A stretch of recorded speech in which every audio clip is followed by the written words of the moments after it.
Hey, this Mongo, and today I want to discuss the movie The Wrestler and the cultural impact of The Wrestler.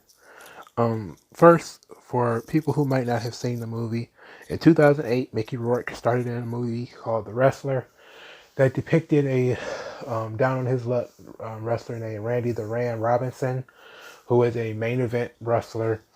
And he was a main event wrestler, I think, in the 80s and 90s, but now it's the 2000s, and he's an old man, and he's not now. He's from the main event of Madison Square Garden to the Drudges. Now he's doing hardcore matches and taking steroids, and he lives in a trailer. He has no relationship with his family. He's alone almost all the time. Has no relationship with his daughter. Has no love life. He starts to, and that's the crux of the story. Is he actually tries to bring himself, put the pieces of his life back together. He tries to reestablish a relationship with his daughter. He falls in love with this stripper, and he's trying to build a relationship with her. And he's in a crossroads when it comes to his career because he's having failing health, and as his health fails, I think he has a heart attack in the movie, and he's told he can't wrestle anymore, and he shouldn't wrestle anymore. And now he's trying to prepare for life outside of the ring, but he's also completely and totally obsessed with being in the ring. So it's about a guy who just won't let go. He's just down on his luck and he won't let go. And this movie was fucking fantastic. It was a fantastic film. I loved it. It was one of my favorite movies. People do these lists where they will say, top 10 movies to get to know me. And I think that The Wrestler will be on my top 10. It's that good as far as I'm concerned. But there are some serious criticisms about it. One of them is I think that the Randy the Ram character and the things that he goes through are just lifted from Jake the Snake Roberts and Beyond the Mat. So if you haven't seen the Beyond the Mat documentary, it was a big hubbub in around 2000. It was portrayed to WWF, at the time WWF, and other people that was involved as being a different project than it really turned out to be. So they gave these guys all type of access and they recorded things. But one of the things they really did was they followed Jake Roberts around, and they saw how Jake pretty much had no relationship with his kids and no good relationships with women, and a lot of that was copied in The Wrestler. And that was, to me, I think that was kind of unfair. But it made for a really good movie to tell a story around because, yes, as a wrestler travels, he does kind of lose contact with his kids. And, there's a lot of stories of guys like that. You can watch the various WWE produced documentaries or other produced documentaries where you can see that, family members didn't really know that much about the business, or, wish that they could have their family member around more, but they weren't around a lot because of traveling when it comes to wrestling. But so you had that issue.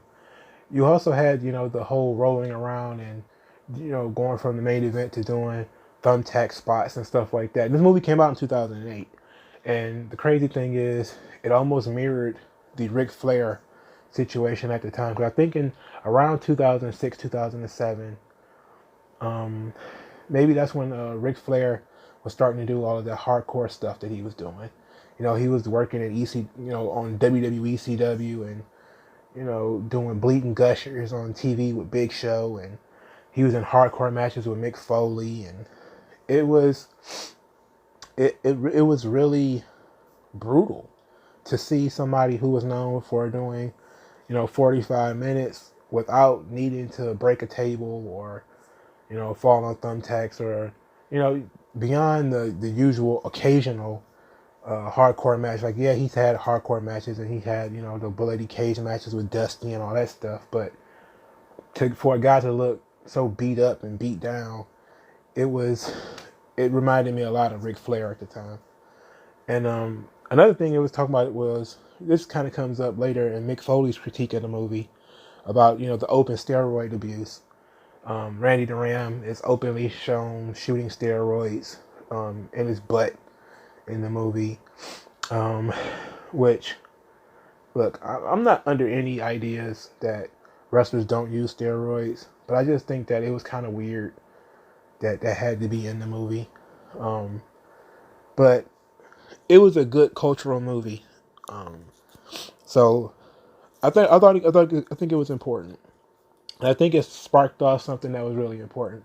But first, I want to go through what some other people thought about it. For starters, Darren Aronofsky, who is the director of the movie, whatever his name is, he talked a lot about wrestling. He said, like, hey, nobody had ever really done a serious movie about wrestling, serious fictional story about wrestling. There had been a lot of other wrestling movies. There was a Vern Gagne movie, The Wrestler, but it was kayfabe, I think. There were some other things here and there, but he thought like maybe this would be the first serious drama about wrestling. And I don't know if it's the first or not. Maybe it's not, maybe it is. I don't know, but he often said that in this interview with NPR, he said that wrestlers are just as much actors as they are athletes. And he said that being backstage at a wrestling show is more like being backstage at a theater than being backstage at a sporting event. So it became pretty clear that wrestling was now sort of being taken into the arts. And it's not a sport. It's more artistic.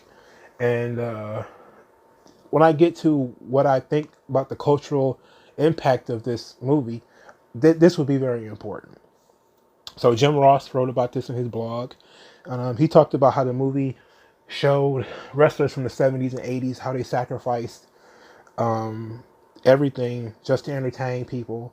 And then they become obsessed with their careers and their own lives, and they watch themselves self-destruct. He liked the movie. Just about everybody that I've read that read their opinion of the movie liked it, but they thought, they had their own issues with it. But Jim Ross said, like, hey, sometimes people get addicted to the positive reaction from the crowd. It can be addictive, and we do see that when it comes to older wrestlers. They kind of just miss being out in front of the crowd and everybody chanting for them, especially if they were a big star. Like Randy the Ram was a big star in this movie. You start to see that, yeah, you can see that people would be addicted to that sort of attention and that sort of that, especially as they get older and they have fewer friends, especially men. They become a little bit more isolated. They become so yeah, I can understand that. So Mick Foley, it was interesting. I read his article. He wrote an article in Slate about it, and he said that he was asked to consult on the movie, but he had essentially been burned by Beyond the Mat, and he decided he didn't want anything to do with it. But he said that he noted and he really liked that he felt that Randy had a need for acceptance, and that he was constantly trying to search out ways to get people to like him. That's why he couldn't stop wrestling, because they were the only people who really liked him and who really enjoyed his work and really liked him for him, or liked the character that he portrayed, because as a person he wasn't very likable, because his daughter didn't like him, and the stripper that he wanted to date was kind of wishy-washy on him, and all he had was wrestling. So he had a need for acceptance in his personal life, and that was very interesting to me as well. And he talked about the Failed Legends convention, that there was a convention in the movie where the wrestlers were there to sign autographs. And even though Randy was at one point a big star and a legend, there was nobody there to sign autographs for him. For him to sign autographs for, rather, because these are paid situations. So he would have to, he would get paid to sign autographs, and nobody wanted his autograph. And Foley also mentioned that Randy was degrading himself, like what I was talking about with the whole the concept of him going from being the main event to being working at independent shows, doing staple gun spots and barbed wire spots. And he says, and very clearly, he said, I found it authentic in creating an atmosphere and camaraderie with the other wrestlers, which I also liked. This was something where you could see Randy in the backstage, and everybody's walking up to him and showing him the utmost respect because he was a star, and they're trying to get there. So he says there is a blend of muscle heads, dreamers, athletes, and artists who support Randy, and that's also very true. And I would think that would be the case in a wrestling locker room, is that you have guys who are just, they're bodybuilders and former football players and people who want to go on to the young guys who want to go do something better.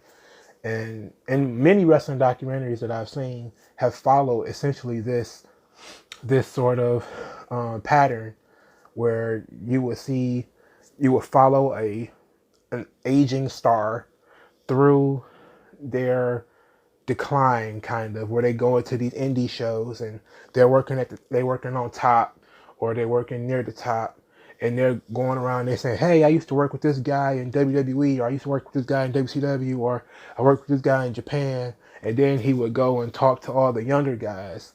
One documentary, well, I'll get to it later. The most vociferous dislike for the movie came from, obviously, Jim Cornette. The first thing that, when you say Jim Cornette, why would he have a problem? The first thing is, he said it exposed the business, which is true, but the business was already exposed, and he made quite a living doing shoot interviews, which also was exposed the business. He also talked about, like, he felt embarrassed by the hardcore stuff, and which I do think is kind of embarrassing, because he says, like, it's interesting to me that the hardcore stuff bothers him so much, because I know that he hates it just in general, but to think that, he kind of extrapolated that everybody would think that everybody in wrestling does the hardcore stuff. But I think most people, if they know wrestling, they know it as the thing that Hulk Hogan does.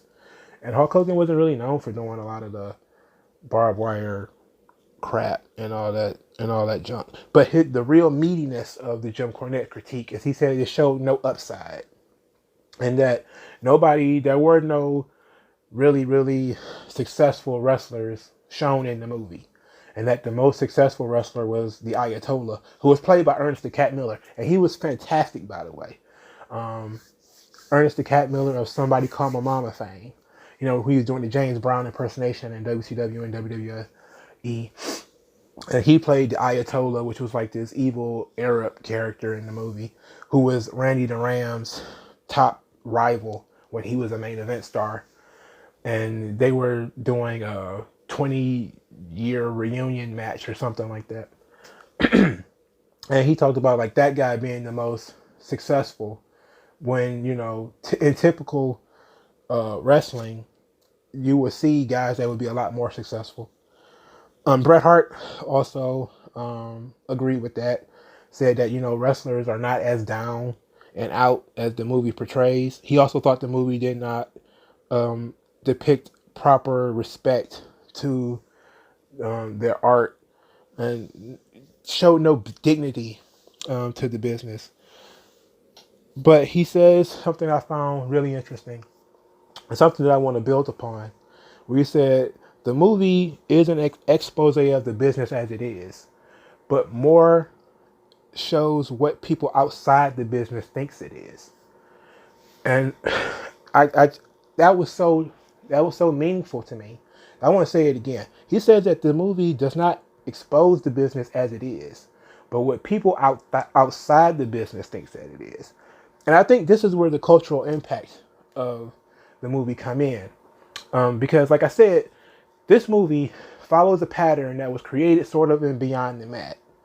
It takes what came out of the Beyond the Mat and put it on the big screen where more people could see it in a fictionalized form.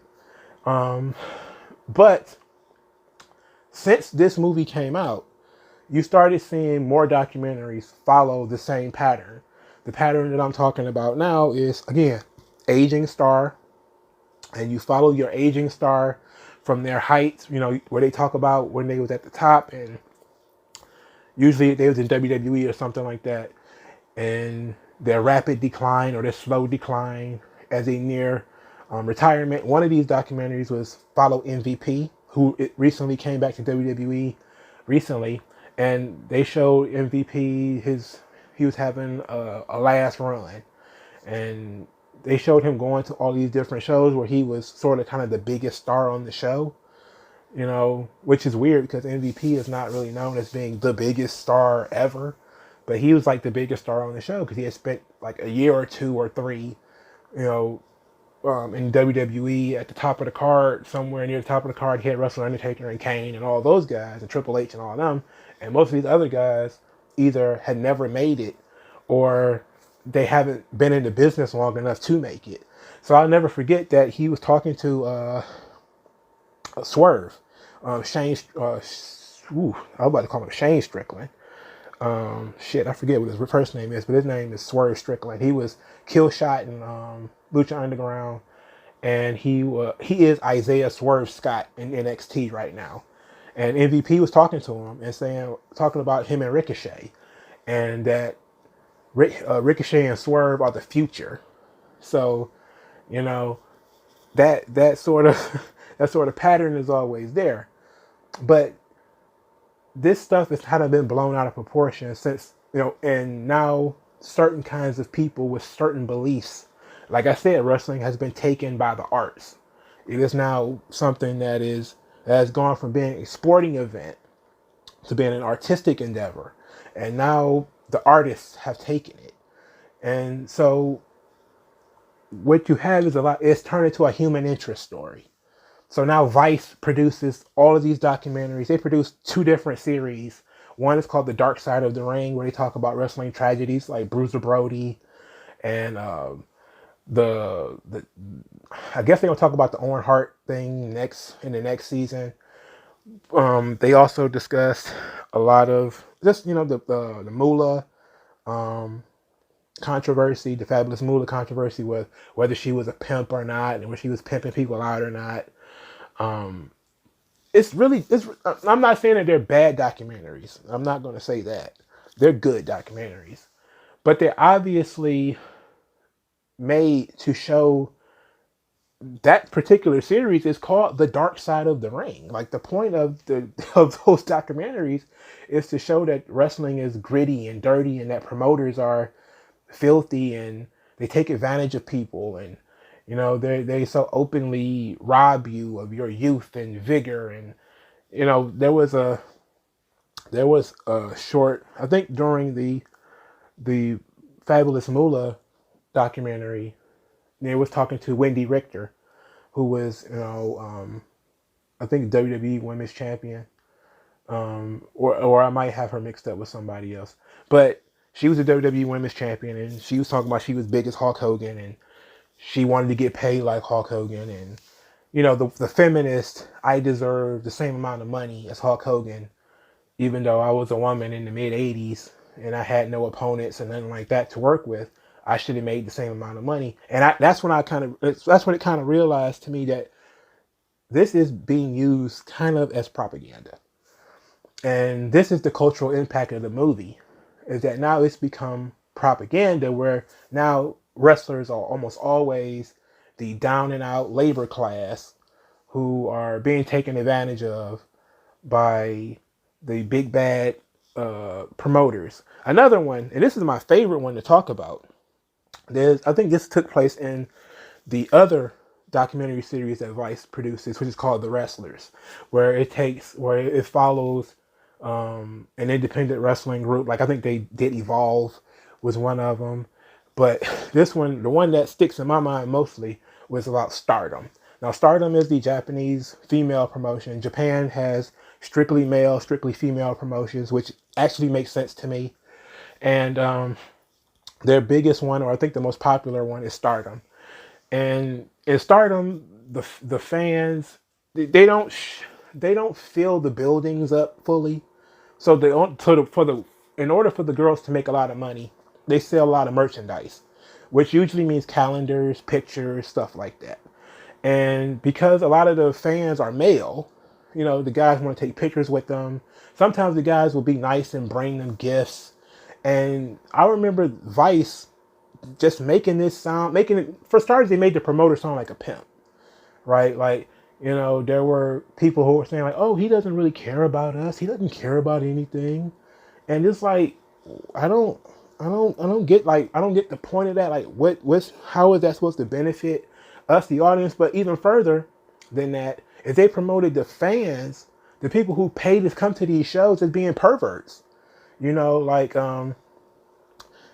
yes, in Japan, there are weird things like underage girls wrestling at these events, 13, 14 years old. Some of them are, yes, in America, they are too young to be wrestling in front of crowds, but in Mexico, they also wrestle young, and in Japan, it's a different culture. So, they would talk about the fans as if they were perverts, because you know sometimes when they are selling these pictures, sometimes they're in their gear, sometimes they're in bikinis or whatever, and they would say like the promoter would allow girls, these guys, to have access to these girls, and it's like, what do you mean? Like, they're all in this kind of like a bazaar where the girls are lined up at a table and the guys will walk up to their favorites with like a hand-drawn picture, or he might bring her some chocolates or some flowers or something like that, and she signs the autograph and they take a picture and that's it. You know, like, they're not following the girls home or anything like that. And then you kind of get slapped in the face where it's like, you know, you're told that you have to be a fan of women's wrestling, but now you have to be a fan on somebody else's terms. You know, you can't be a fan in any way that you want. You have to be a fan on the terms dictated by somebody else, or we'll just make a documentary where you look like a pervert. And that's not fair, you know. And a lot of these documentaries come across as being incredibly unfair. Like, you really don't get into why somebody is in the situation that they're in. You know, why did Randy the Ram lose it all? It's not really shown in the movie. It's just shown that he's hanging on too long. And this, I think, is the cultural impact of the movie.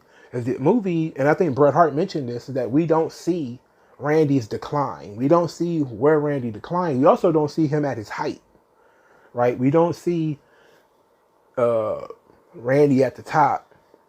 We only see Randy trying to deal with being a fading star and, you know, not letting that go.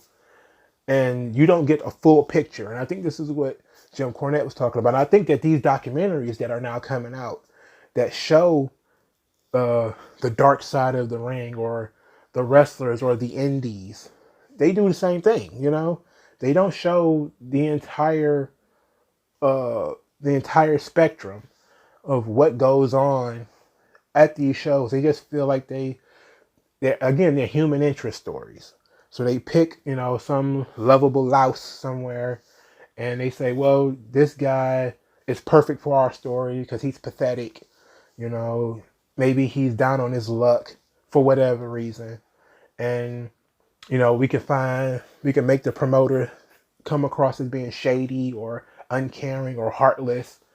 And this has kind of been something that's been going on for a long time. And this is why I say, you know, maybe I'm kind of wrong, and it's not just the movie, because there was a time in 2003, long before this movie was made, where Roddy Piper was doing a talk with HBO. I think it was HBO Sports or something like that, and he was talking about his dislike for wrestling promoters, and this is what got him released from WWE at the time.